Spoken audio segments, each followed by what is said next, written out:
日本語って難しいの？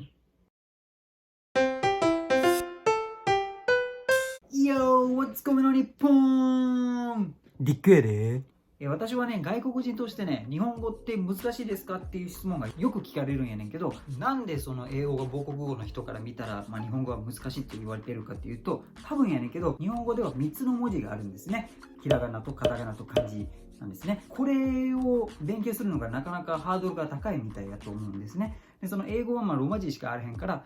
急に変な文字を見るとなんか漢字っていうのがA からできた文字で、覚えなあかんっていうこともあって、そこがちょっと難しいっていう風に言われてるかなと私は思います。ご存知の皆さんもいるかと思いますけど、私はマレーシア出身なんですね。母国語はマレー語やねんけど、そして第二言語は英語なんです。日本語も勉強していました。マレー語と英語と日本語を喋ることができます。自分の母国語のマレー語に限らずね、英語でも日本語でもね、パーフェクトほどちゃいますけど、マレー語が母国語の私から見たら、そんなに難しい言語なのかっていうのが、個人的な意見やねんけど、今日皆さんとシェアしたいと思います。日本語を比較しようとしたら、自分の母国語以外の言語であれば英語しかないんですけど、私にとってはその英語と比べて日本語の方はどうかなって言われると、結論から言いますと、日本語っていうのはね、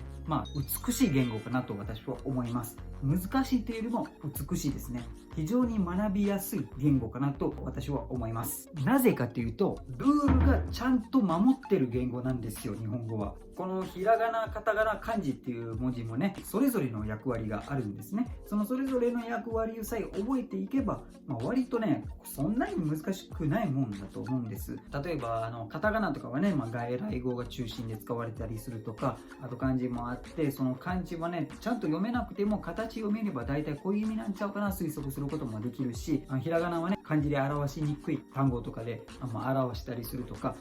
それぞれの役割があって、でその役割もさえ分かっていればすごく分かりやすい言語かなと私は思います。それだけじゃなくてね、文法もねきっちりしているというか、ルールはちゃんとあるだけじゃなくてちゃんと守っているところが日本語の美しいところかなと私は思います。特別なケースはねあんまりないぐらいなんですよ。でそのルールの守り方もあいうえ順で従ってこう変換しているっていうところもね、例えばね、日本語の中では、原型っていう言葉が買うっていう言葉があるとして、買うで終わるんだけど、でこれを買いますっていう形に変換するときはあいうえ順のいの行を使うんですね。そして可能形に変更するときはいの次は買えます。殺相形のやつは買おうとかね、あいうえ順で順番に変換していけば大体の形にも変換することができます。どの単語でもこの順で従って変換しているので、すごく素晴らしい設計された言語かなと思います。あとはね、日本語の時系列を説明するのは、それはねぐちゃぐちゃしなくてね、 A 点から B 点までとか B 点だけとか、それが非常に理解しやすいタイムラインになっています。英語の方は、特別なケースが多すぎんねん。ルールは一応作るけど特別なケースは非常に多いねん。そこが英語の難しいところと、あとタイムラインはねぐちゃぐちゃすぎるんですね、英語のタイムライン。それもね未だにね分かりにくいもんなんです。なんか国民性にも反映されてるんちゃうかな。どっちかというと日本人の方は結構マニュアル化されているっていうか、マニュアルっぽくて、英語の方はね、特別なケースが多くて、でそれで英語喋ってる人も、なんとなく臨機応変みたいな感じが多いんですね。逆にね、日本語の方はどこが難しいですかって聞かれるとね、もちろんその細かいところもいろいろあるんですけど、強いて言うなら日本語の分かりにくいところっていうか難しいところっていうのはね、例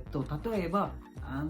会議とかで出るときはね、議論している議題はあるやねんけど、その議題についてすごく皆さんはいろんな意見を言っててね、その意見に対してこう話してるんやねんけど、でも集合もなくて本当にこの意見について話してるのかなみたいな感じで、多分こういうことを話してるんやろうみたいな感じで、皆さんは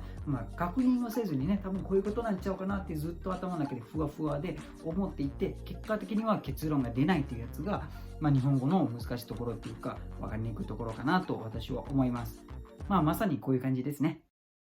いやー、どうでしたか皆さん。いや、皆さんにとってはね、母国語以外の第二言語、何語が難しいかをぜひ意見聞かせてください。一言残してください。ということでね、今日の話はこの辺にしときます。また会いましょう。以上、聞きやったれ。バイ。